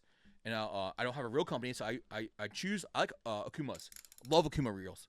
Their CMAR series, great reels. Their Avenger series, great catfish reels. Now, for bait casters, Shimano's. The Kura's and Chronarchs are great reels, but they cost a lot. They're expensive. That's how it goes, right? It does. But Yeah. thank God you treat your stuff, Denali, dude, I'm hard on my stuff. Dude, I beat the crap out of my stuff. Like, dude, I throw it around and so I don't treat it well. And everything I said right there holds up to my beatings. And that's a huge thing. Like, hunting wise, dude, my guns get the crap beat out of them. As they should. Dude, like my shotgun, my poor shotgun. Stoeger M3500. Love him. Love my M3500. Dude, Stoeger, great, cheap. Yeah. It's not cheap, $600 shotgun. Dude, well worth it. It's a workhorse. I throw any shell in there. It spits it out. Dude, don't matter. 7.5 shot, late loads, heavy loads, shot geese, dove, whatever with it, dude. Workhorse. But dude, that thing's in better days. It's still working. But it's dude, blood on it, has everything. It's throw it in the boat. How often do you clean it? Clean what? You Stoeger. Never. It's a good answer. It's a good answer. Never, dude. It's a good answer. So it's seasoned. The barrel is seasoned now. Seasoned. It's seasoned. That's what they call it now when you don't clean your shit. Yeah, Seasoned. so if I clean it, I'm gonna mess the pattern up. Okay. It's seasoned. All right. Yep. All right. So you've never cleaned it. I paid someone to clean it for me, Okay, so it has been cleaned. like maybe 5 years ago. All right. That sounds awful. That sounds awful. Actually, I paid someone to clean my gun. Actually, I don't think I paid him. Actually, he was a good friend of mine. I gave it to him. He cleaned it for me. I'm lazy, and I'm not really good at taking guns apart without losing pieces. I gotta take the barrel off and stuff like that. Yeah, do all that kind of stuff. Yeah, but like get more intricate into it. Yeah. Dude, I'll have pieces all over the place. It won't be an M3500 when I'm done with it. It'd be like an M3200, missing all the pieces, and then 3 pieces of it. Yeah. I'll have it all over the place. No. God, that sounds awful. No. It does. I mean, Do you clean your own guns? Yeah. Okay, that's easy for you to say then. Yeah. That sounds awful on my end. Regularly. Every time you shoot them. No. Okay. But pretty consistently. I used to be not good at it, but the more I did it, the better I got. I don't got time. Dude, my time's worth money. That's the way I look at it. Yeah. People hate when I say that. Well, I mean, that's how it is, right? Exactly. Dude, I'm an important person. My time's money. That's the way I look at it. That's why I don't clean my guns. I got more important things to do. You pay some poor asshole to clean your guns. I didn't even pay him. All right. That's even worse. Yeah. I think it was, man, it sounds awful. The thing is awful. Hey, it's a workhorse. It does its job. It's a tool. It's not made to look pretty. That's why you'll never see me buy a $3,000 shotgun, like a Maple A5, because I will destroy it. That thing will be destroyed on the first hunt. I use them as paddles. So you don't really care how this stuff looks? No, one bit. Dude, I will outshoot you with my Stoeger against your A5. Dude, don't get me wrong. I love A5s. A5s are beautiful guns. Love them. But I will outshoot you 100%. Outshoot me. Anyone. I don't care who it is. Line them up. I will outshooting me is one thing, but outshooting someone who could shoot would be. Line them up, please. Yeah. Line them up. Dude, Okay. there is nothing wrong with my Stoeger M3500. Great gun. Mossberg. Was it A35s? A35s are 3.5-inch Magnums. Ones. Shout out to Stoeger. Dylan's trying to get sponsored. I do love my Stoeger. Dude, I love my Stoeger so much. That was my first semi-automatic shotgun. Crazy to think. I had a semi-automatic shotgun. My first one I bought when I was like 28 years old. I used pump before that. We're famous. We're doing big things. I think it's the A35. The A35 Mossberg I think has a 3.5-inch chamber in it. Correct? You don't know, do you? Okay. I think it was, I had an A3500. I think it was A3500. I think it was A35, not A3500. A35 Mossberg I had. That thing was another workhorse. It was a pump. And I shot everything with that thing. I shot deer with that, turkeys, groundhogs, squirrels, rabbits, geese, ducks, crows. You named it. I shot it with that gun. Crows. You ever go crowing before? No. Really? I said I'll only kill something if I could. I'm not going to eat a crow. I'm not going to kill something I won't eat. Well, there's management. There's a management side of it. I'll leave that to someone else. Okay, I'll sign me up. You could shoot all the crows, man. Dude, actually, it's actually pretty hard. I believe it. Crows are smart. Well, yeah, people make like friends with them. Like, Okay, it's hard to a point. Okay, because they're actually RFK's got a bunch of crow friends. it's hard to a point because they eventually get too smart for their own good. I think their anger actually takes over at a point. So what you do is lay an owl out. Owl and crows do not get along. Big, huge fights. Really? Hate each other. Crows and owls? Oh yeah, dude. Huge thing. So you get a crow, you get an owl decoy, put it out in front of you. You get some crow decoys set around this like that. You start using fight calls. Get them fired up. Okay, you get a couple crows coming in. You shoot one or two of them. You lay the dead ones around the owl. Oh, dude. Game on. Those other crows see that and they're like, "Oh hell no, man! We're coming in there for that owl because we see dead crows." And dude, it's on site with them. It is. One time, I'll never forget this. One time, we were out there crow hunting at the lake, and we had owl decoys out. These crows are coming in. They kept flying over top of us, dude. Could not figure why. They kept flying over behind us on the island. We're actually crow hunting on an island. Don't ask. And they kept flying over top of us, and we couldn't figure out why. Dude, this red-tailed hawk behind us was getting mauled by crows. They saw a hawk and thought that was going on, and start just destroying this hawk. This hawk was getting ambushed by crows. I felt bad. We did shoot crows that day. Did you eat them? No. Should eat them? But I saved that red-tail's life. That's fair. Exactly. But on the other hand, that red-tail would probably been fine until we called those crows in. It was our fault why those crows came to them because I didn't know he was there. These crows kept flying over top of us, missing our decoys. Like, we can't figure out what's going on. This red-tailed hawk and behind us getting mauled by crows. So you like facilitated and started like a gang war. It did. Well, hawks, owls, crows, turkeys, they never get along. Okay. That's one that hate each other. I'm learning stuff. You never knew this? No. How do you call yourself outdoors, man? You don't know this stuff. I said I'm a fisherman first. This is like 8th grade stuff. I don't know about like crow gang violence. Oh, dude, crows and owls are awful with each other. Do you hate each other? I'm gonna have to watch out for that. Dude, look it up. Dude, yeah. I'm telling you, when you're crow hunting, you're throwing owl decoys out. Okay. You use the owl decoys you use for like birds, for like fruit trees like that. Yeah. That's what you use. Like a plastic one. Okay. You literally use that in crow decoys. You get crows you put on sticks like doves like that. You just throw them around the area. Keep going, you're good. All right. The main camera's just overheating a little bit, but this one's still rolling. All right. Awesome. I'll send them both to Brady. All right. So owls and crows do not get along. Well, owls are pretty territorial to begin with, and crows are just nasty. The other day I was out fishing and I seen a crow was attacking a heron. This heron just yelling, flying away. This crow's just up its butt. Have you ever seen like the videos of like the crows solving complex puzzles? Dude, that's nuts. Yeah. Those are one of the things I watch at like 2 o'clock in the morning when I'm busy sleeping. They said they have like the intelligence of I think a 8-year-old or a 6-year-old, something like that. Oh, dude, easily. They're probably intelligent than most 30-year-olds. True. I seen the way that this world's going. But like those in do you ever see you're never supposed to piss off a crow? They will remember your face. That makes That's sense. serious. Yeah, that makes sense. There's actually like a whole documentary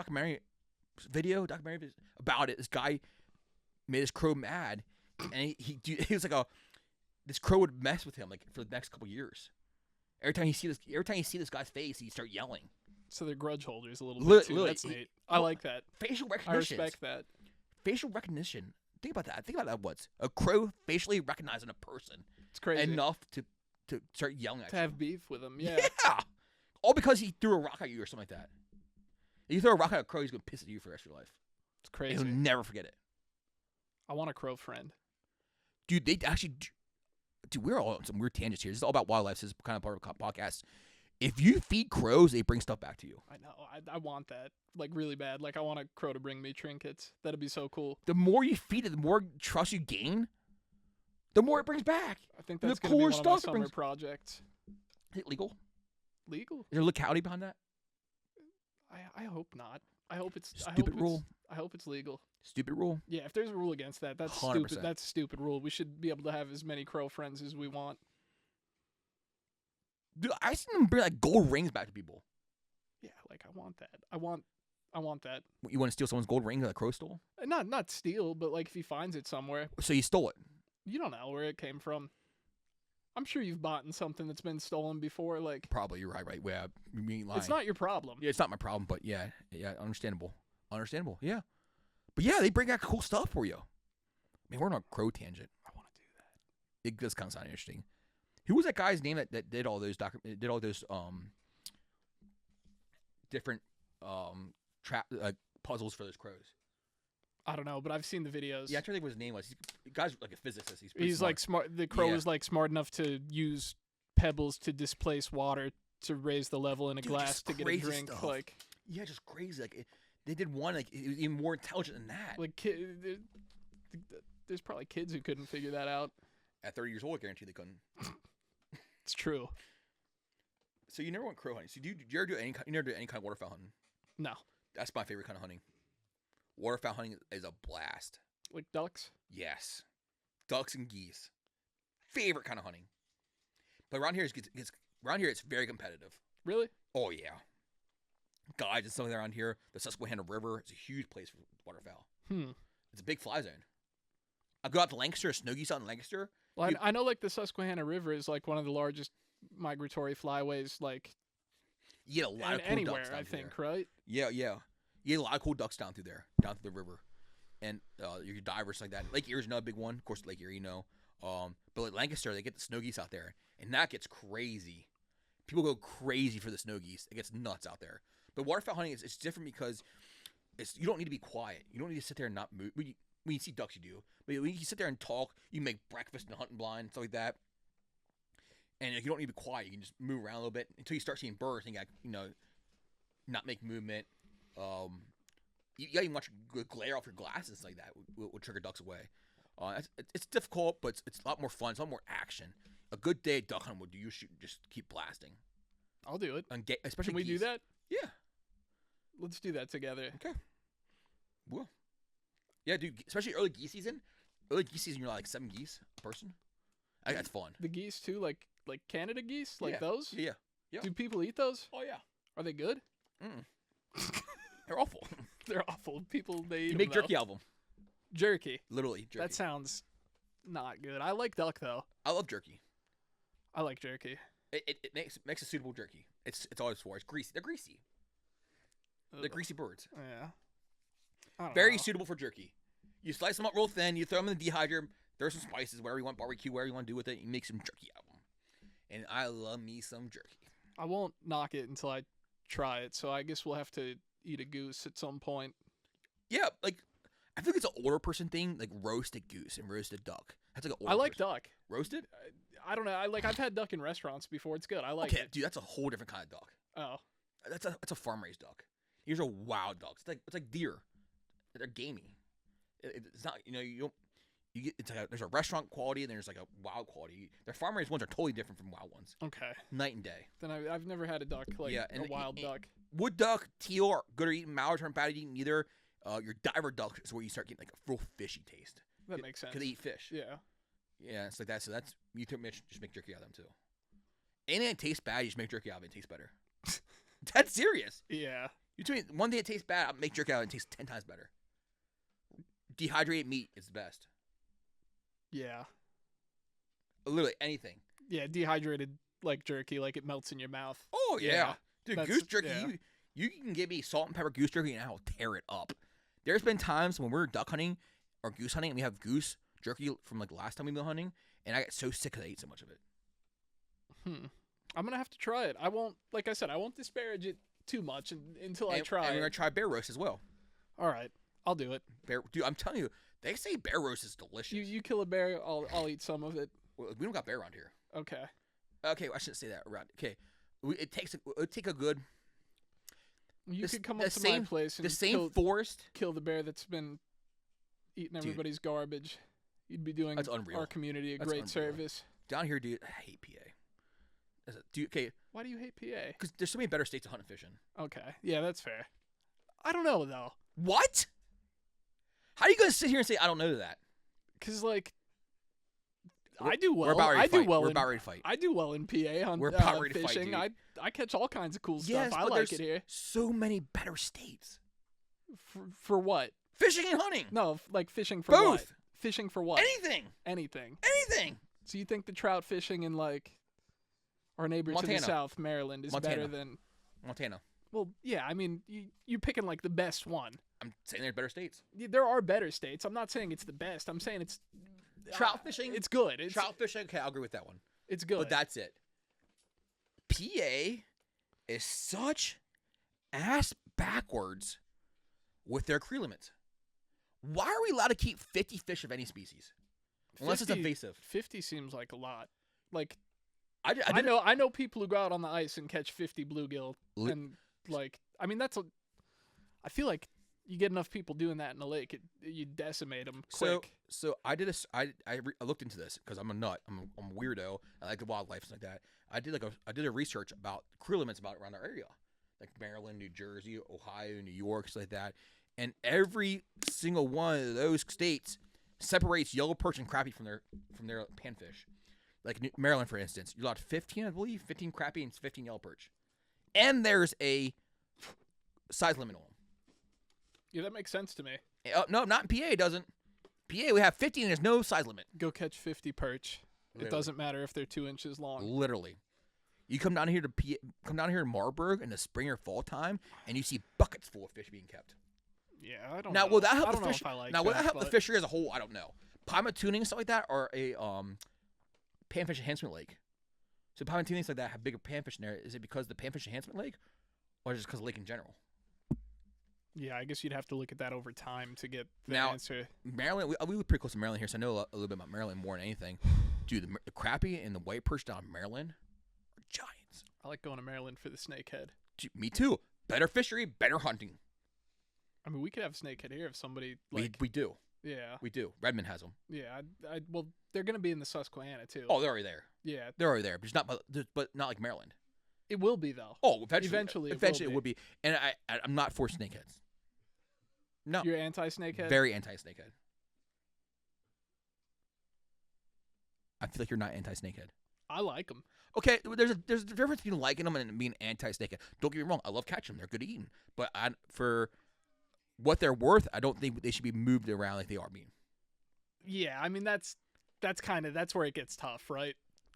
I think this gonna get so much heat. This gonna get so much hate.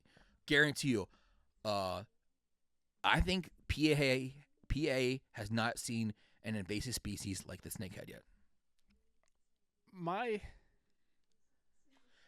I guess my like to kind of play. Do not sit here and tell me, oh, well, look at largemouth. They're invasive. They're not native around here. Do not be that person.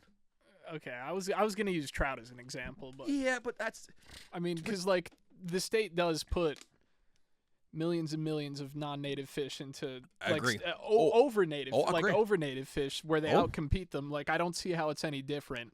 But can you sit here and compare trout and snakehead? Only in the way I just did. That's it. But you're talking about a whole different kind of species of I mean, invasive. if you go down to Hey. Maryland in this husky, Yeah. like the other fish, like guys are still getting the other stuff like they were before the snakehead.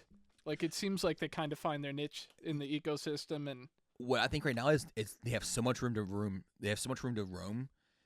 They haven't gotten to that point where they need to start over competing for other fish yet. yeah. The Susquehanna is huge, Because I remember people saying like flatheads would decimate the smallie population, and that's the thing. I think the state of PA. and there's as far as I know, there's no evidence that supports that. No, nothing really crazy because the flatheads eat like the bigger fish, Yeah, and so I think that's what people keep saying. Like, oh, look at the flatheads; they weren't that big of a deal.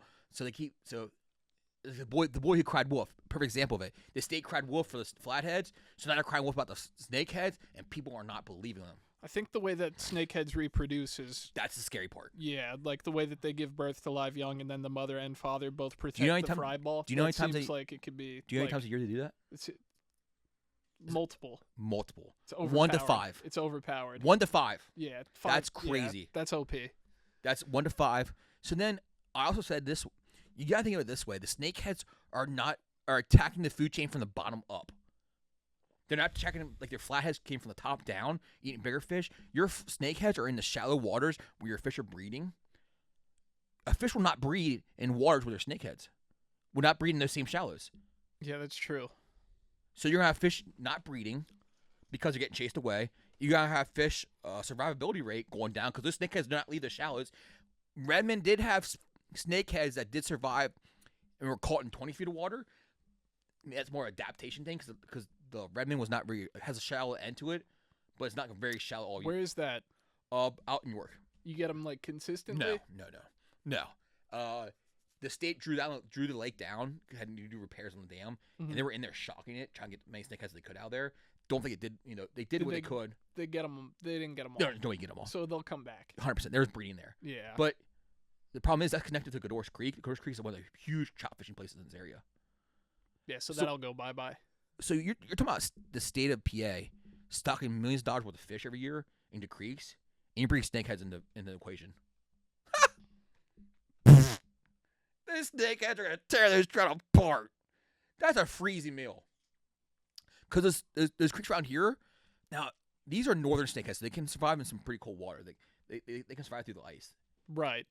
But it's a different species than the one in Florida, the bullseye. Bullseye, and there's a spotted one, like that. So these northern ones, I mean, don't get me wrong, they get pretty sluggish in cold water, but a lot of these times, the Godor's Creek stuff around here is a more of a warmer water creek than is a cold water creek. People enjoy fishing for them, though. Oh, 100%. Oh, yeah. Maybe the state should start stocking snakeheads places. Yeah. More people would buy licenses. They could make some money. Dude, I sat down and did a lot of research on snakeheads because I was wholly against them, anti-snakeheads. Dude, just the breeding. 5 times a year they can breed, and it's like 75,000 young they give birth to. Now, I've heard the survivability rate of them. It's not a lot.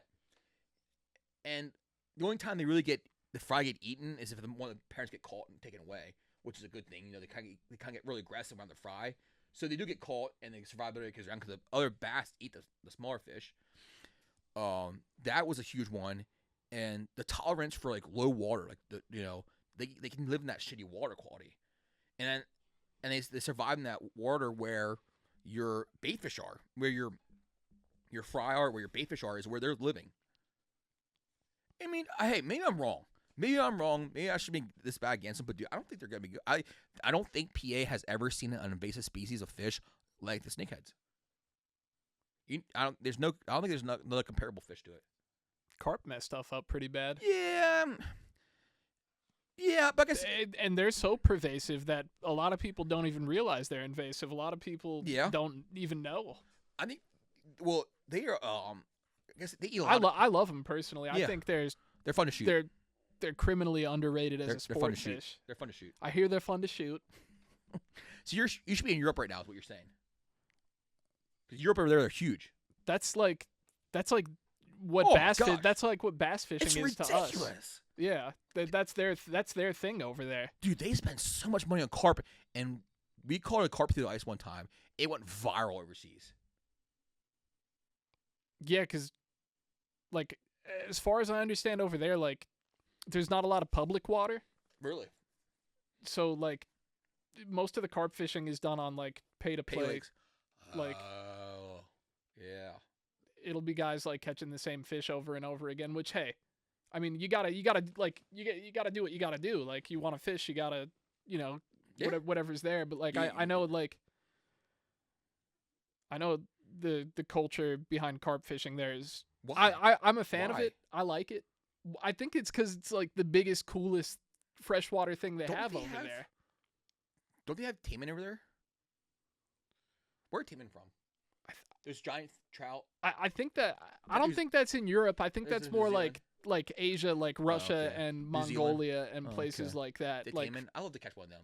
The big old trout. That's the biggest trout. Yeah, that's massive. I want one of those. Me too. But I just don't think the snakehead are I don't know. We'll see. Time will tell. I'm not completely on Team Snakehead. I'm not rooting for him, and I'm not advocating for the introduction of them into waters. Correct. I'm with you there. But they're good eating and they're fun to catch. If they show up in my backyard, I'm gonna fish for them and I'm gonna have a good time. I'll be too, but I just don't think it's not the right thing to happen. No, I agree. Yeah, I mean, don't get me wrong. They're fun to fish for. They're fun to catch. They're delicious. Oh, the way they blow up on frogs is so cool, dude. That thing. Maybe that's what I'll. Maybe. Yeah. Tony. Maybe I could. Maybe I could catch a snakehead on a Charizard. Oh, Is easily. Charizard easily. your favorite Pokemon? No. Is that why you Nope. why'd you get Charizard done? Because the one we had done.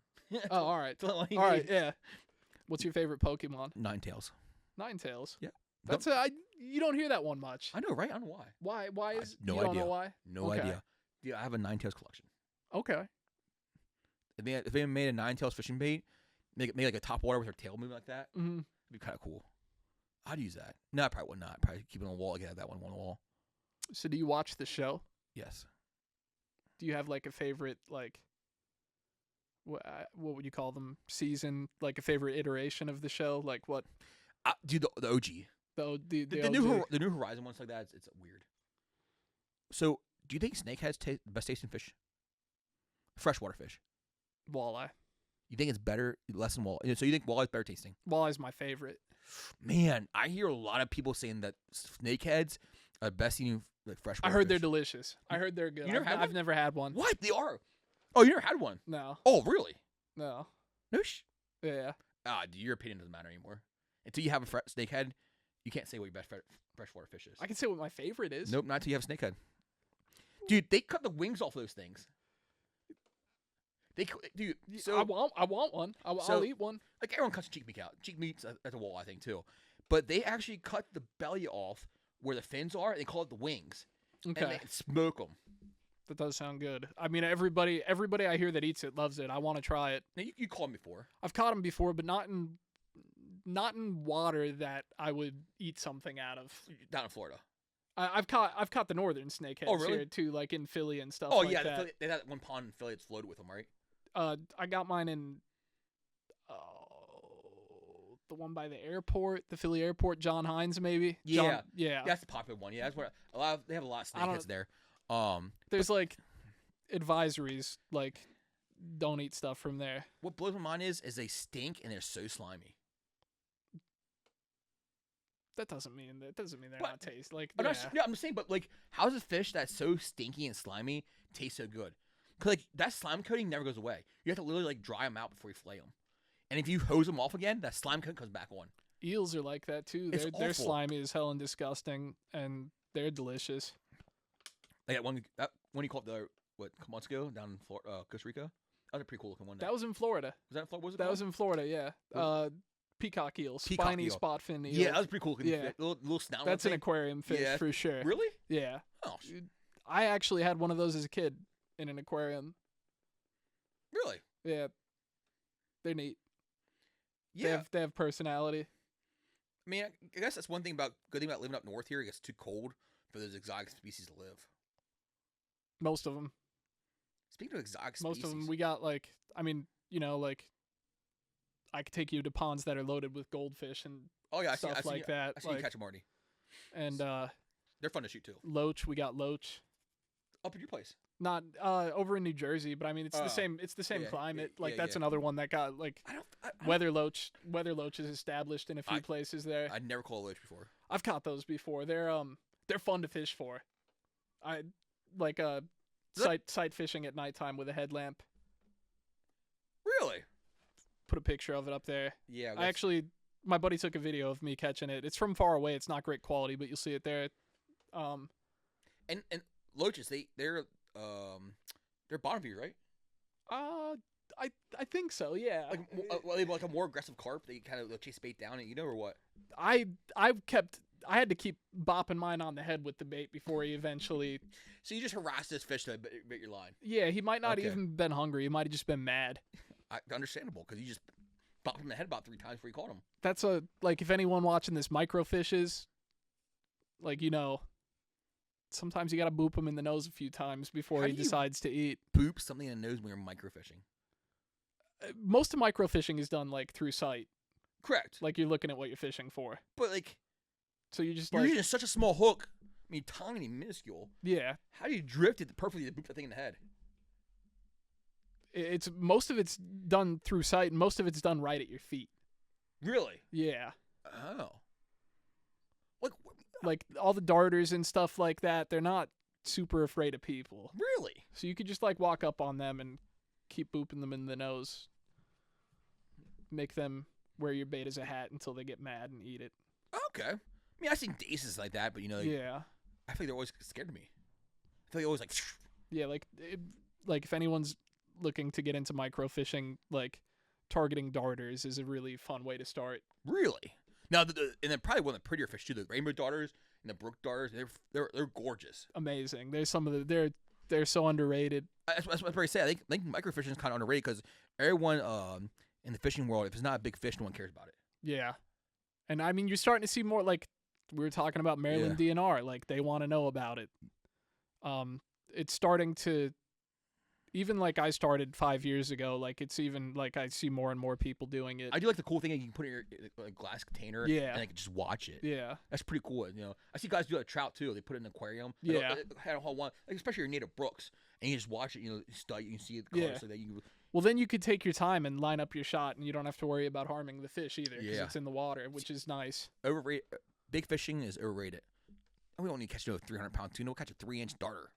I love my microfishing. I love, so my biggest thing, I love creek fishing. It's something about being in the creek with the fish and you're navigating through these, a lot of times like mountainous terrain, this kind of stuff. You're in the valleys and stuff like that. It's just gorgeous. Mm-hmm. And usually the water's nice and clear. You can see what's going on. It's just about being like, I think that fishing is when you're really getting into nature. You're getting one with nature. You're seeing a lot of cool stuff. When you see like your deer and stuff like that, you're getting one with nature. I feel like that's one of the cooler. That's why I love fishing is like, all the bullshit going on. Oh, like forget about it. All the bullshit going on. It's so easy for me to not think about that stuff while I'm fishing. Like it's easy for me to just like autopilot might not be maybe it is the right word, but I could just kind of autopilot and just like be in. Well, you just turn everything off. Like be in the moment. Because fishing involves like, you can't just mindlessly fish. It actually takes time to think about it and like do it. You just don't mindlessly fish. I mean, you can. It depends on what you're doing, but like if I'm at like a big reservoir and I'm just chucking a spoon over and over for trout, like I don't have to think about what I'm doing because I'm just chucking. Yeah. But like when I'm looking at stuff and sight fishing and walking around, like trying to read the water on a creek or something like that, that's different than just like repetitively chucking a bait in the same spot and hoping you pick something up. Like that's understandable. Like we were saying earlier, like. Find a discipline of fishing that's appealing to you and start there. Yeah, fishing's like an onion. There's layers to it. Exactly. I learned that from Shrek. That's right. Great movie. Great movie. There's layers to it, like an onion. And I like to get more into microfishing. I have to do that more. 'Cause I do enjoy, exploring creeks like that, and that's where you get your. I love a good unexplored creek. You just fishing and you just catching trout. And stuff like that. Yeah, for sure. There's nothing better than that. And there's more than one fish in there. Like there's like creek chubs in there. There's daces. Like around here, like Cador's Creek, they have the Class A, and it's almost like the water's too cold for anything else to survive in it. Like you don't see creek chubs or anything else in there. Really? It's just brown trout. I never caught anything else in there, and believe me, I fished that creek tons of times. Now there's no micros. Maybe we can't use live bait. Yeah, but I used 88-ounce jigs already, with like a little 3/4 inch minnow. Right. Almost like a gulp size, but it's contraband's one. And I've never caught anything but brown trout in there. Is it because the water's too cold? I don't know. That's not a thing. I don't know. That's not a thing. I don't it's think maybe so. I don't think maybe that's it's made brown because trout. like in the winter, all the water gets real cold. Exactly. Yeah. Is there too many brown trout? Is it brown trout not letting the other species establish? Because brown trout are pretty aggressive fish. I mean, maybe if they got stocked in there, then that like if they got stocked in there, that creek's not meant to. It's natural. It's not meant to support It's natural reproduction. Well, I mean, but they're not naturally like brown trout are from Europe. Yeah, like somebody had to put them there. This was some stocked. Point. This was stocked 15, 20 years ago. Right. Now it's all but natural reproduction there. Right, but I'm saying that creek. Like at one time had creek chubs and stuff. Anything. Like, well, I'm not saying it did because I don't know anything about it, but I'm saying like that, like no matter how long ago those fish were put in there, like that creek was not meant to support. Oh no, correct. Yeah. Actually, at one time it had brook trout in it. Yeah, well, there you go. They're gone now. Well, it was urbanization and water got too warm.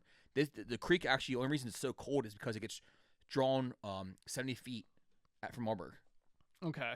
Yeah, so that's why if it wasn't for that, it wouldn't be worthy. Big ones, big browns. Used to. So, great state of PA. Had a limit. It's 2 fish down there a person, over 14 inches. That was the limit. That was the limit. 2 fish over 14. Now, what do you think they did to the big fish population down there? Reduced it. Oh, just demolished it. Yeah. So now you go down there, you catch hundreds of little guys, because as soon as they get 14 inches, guys are taking So them. now the state, about 2 years ago, came back here and said, "Oh man, we did a survey here, and where are the big fish at?" What? Hell if I know, state. What'd you do with the crew They're population? in people's bellies. Yeah, literally. So now they did something smart. 2 fish a person between 9 to 12 inches. That makes Now sense. it's gonna take some time to get back to where it Yeah. was. Now when I was a kid, saying 15 years ago, I caught a 22 and a 24 out there. Actually, That's a great day. for no 2 different days. Okay, either way, that's So still now nice. from around here, Yeah. that's big for around here. A 20-inch brown trout down here, wild. I know of a guy. I don't know him, but I know of a guy who crushes browns down here. I've seen him on social media. Dusty, have you seen him? Dylan Musselman? Dusty, yeah, Dylan Musselman. Yeah, that's what it was, yeah. right? No, Dusty Rhodes. I see him on Facebook. Dusty. Shout out to that random guy that I've seen. Dusty. He lives around here? I don't know. I thought he was somewhere. I thought he was Southeast PA. I thought he might not be, but I know he crushes giant brown trout all the time. I'd I like see to him. know where it's at. I'd have to look. So but if you go upstate a little bit towards there's a creek called Yellow Breeches. You're here, I've heard of that. So yeah, so let's go fishing there sometime. We'll come down here and fish that. Is that good? Loaded? Loaded, Big guys? like a baked potato. Big guys? No, yeah. So here's what happens: the state stocks it. There's natural reproduction, and clubs stock it. Okay. So there's a lot of fish in there. Yeah. So it's wild and rainbows and palmettos. So the browns are wild. Browns reproduce. The rainbows reproduce, and it gets stocked to hell. Oh, the rainbows reproduce. You don't always see that. No, I'm pretty sure they do. That's cool. I'm pretty sure they do in there. Yeah. The browns do. And I have caught. I've seen rainbows pairing up already too, and chasing bait away too as well. That's neat. So you don't really see that until you get to the limestone creeks around here. You start seeing the rainbows. Yeah, I'm not sure if I've ever caught like a creek-born rainbow around here. I'm not sure. I definitely have not. Yeah. But said, with that being said, like Yellow Breeches, it's cool because it's a loaded fish. Tons of people fish that every year. Tons of people fish it because it's loaded with fish. I mean, for me, it's about a 45-minute drive up to there. That's probably the best creek in the area. Not Doris Creek is definitely the best one for wild browns. If you just want to catch wild browns, no stock trout, it's Doris Creek. Like I said, 10, 15 years ago, it was nothing to catch 15 inches in there, 16, in occasional 20. And now, with the free limit, whatever happened with all that big fish like that, it went down to a big fish out there is like 12 inches now. Because it got that bad. That many big ones. Because you got to think, when a big one's pulled out of there, something needs to replace that energy. Something needs to replace that fish. A lot of times, it's not the same fish size. It's a lot of smaller ones. If you get too many big ones pulled out at one time. True. Because ecosystem can only sustain so much, energy. Biomass, yeah. Exactly. Until it collapses or something happens. So like a lot of times, if another big fish isn't there to take over, 2 little fish will take over. And they'll start stunting each other's growth. They start out-competing each other. There's a lot of more behind it than people realize with whole biodiversity and everything like that. I love it. I love biology. It's a rabbit hole. Dude, it is. But it's fascinating. I love biology. That's why I'm such a big hunter and fisherman. I definitely not an expert on it, but No. I read about it. Oh, It's dude. interesting Oh. to read about. Dude, I watch documentaries stuff like that all the time. I love documentaries about animals and stuff like that. And that's why I'm such a big hunter and fisherman, because I don't just go out there to kill and catch animals and fish. I appreciate what's around me. Oh, dude. Well, that's got to be the reason. Oh, like people say, like, how do you kill something like that, dude? Like, you don't understand the process it is of killing a deer or something like that. You just don't kill a deer. You just don't. You don't. Dude, when I kill a deer, dude, I go up to it, dude, thank it for its life. So like that. There's a process to it, dude. And you actually feel a feeling of sadness over top of you at first. Yeah, Dude, I mean, you took that animal's life. But Yeah. I thank it for its substance. It gave me substance, I can feed my family with that deer now. And stuff like that. I think it's for life. That deer didn't have to give me its life, but it did. yeah, and it's it's vital to like the management of the population. 100%. Like, Dude, that's hunting. Non-hunting is far worse than hunting. Dude, you don't understand, like, hey, that deer might suffer for like a split second, but hey, you see an overpopulation of deer starving, it's way worse than seeing a deer shot. yeah, Oh my god. or a deer hit by a car. Or like you see like I think we're number 1 in that, Pennsylvania. Oh, I easily. think we're number 1 in deer hit by a car. and like diseases break out. Huge like I've hit way more with the car than I've killed hunting. I never get lucky. Dude, I swerve to hit them and miss them. They're smart. Dude, they always avoid me somehow. I don't get it. The ones I hit weren't smart. Dude, I see them in another lane. I swerve to hit them and they jump out of the way. Yeah. I'm not lucky enough. But yeah, I shot this year. For instance, shot my buck. I watched it run 100 yards. It's archery season, so I let it go. You let it sit for 15 minutes. And hey, that moment of 15 minutes, I was pumped. Dude, I was going crazy. I was so excited. I shot this nice buck. Get up to the deer, dude. You just get a moment of sadness over top of you, dude. That deer just gave you its life. You thank it for the substances. Thank you for giving its life. Because I'm not a cruel person, not an evil person, just out there killing. Hey, that animal gave me its life. It's giving me its meat. Hey, I appreciate it. I thank that animal for that. I'm not a heartless person, and I don't think if you don't do that, then you're not hunting for the right reason. No. Let me rephrase that. Not saying everyone should go out and thankful, but if you don't feel a moment of sadness or you don't appreciate what that animal did for you, you're not hunting for the right reason. You're not hunting at all. You're not just out there killing things for kill things. Yeah, I mean, and there's a reason behind it. You're not just going out there and killing too. There's a lot of work that goes into 100%. I wish it was that easy sometimes. Time and research. Oh, and yeah. Hours of camera. Patterning. Yeah. And all that fun stuff. I mean, and in PA, we can't bait, so it's important to make a humane and respectful kill. Dude, do not get me started on humane and respectful. These new crossbows drive me up a wall. You don't like them? Nope. Don't get me wrong. I shouldn't say I don't like the new crossbows. I don't like how they're advertised. How are they advertised? Oh, you can shoot. It's not something I'm familiar with. Oh, these new bows, you can shoot 100 yards, no problem, stuff like that. So people are taking 100-yard shots with a bow. Yeah, I mean that 60-yard shots, dude. That's so ridiculous. That is disrespectful to the animal. Dude, why are you taking those shots? I mean, I have a crossbow. I want to shoot at 40 yards with it. I could shoot 50, 60 yards, but why? There's a lot of time in between that arrow going off and that deer. Something bad could happen. That deer could turn. I mean, it could happen at 40 yards even. I mean, they jumped the string, right? Yeah. But I guess with how fast these new ones travel, no. They do move. That's the reason why they move so fast. Yeah. But, dude, there's a lot of yardage between you and that deer at 50, 60 yards. Dude, something you don't see. 100-yard shot with a crossbow is I wouldn't attempt it. I just see so many unethical things. Why advertise that? That's so unethical. I get it. Oh, cool. Yeah, man. This crossbow can shoot 100 yards now. Great. Awesome, man. Then now what? You have some guy out there taking a 100-yard shot at a deer. Yeah. I get what you're saying. Yeah. I don't care how fast that arrow's going. Yeah. That arrow can easily be manipulated by something, by the time it hits that deer.